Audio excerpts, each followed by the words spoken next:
Sveiki draugai, nusprendžiau pagaliau atsinaujinti savo kompiuterį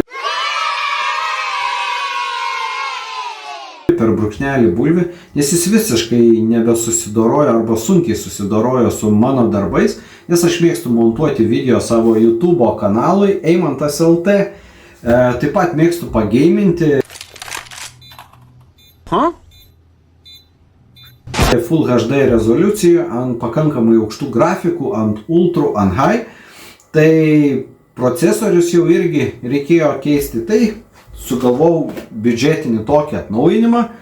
Tai pagrindinę plokštę pasirinkau MSI'aus B550 Gaming Plus, procesorius Ryzen 7 5700, kurį galima overclockint, žinoma, ramai ir aušintuvas Be Quiet firmos P-Rock 2. Tai dabar galit matyti, kaip atrodė mano setupas prieš upgrade'ą ir po upgrade'ą.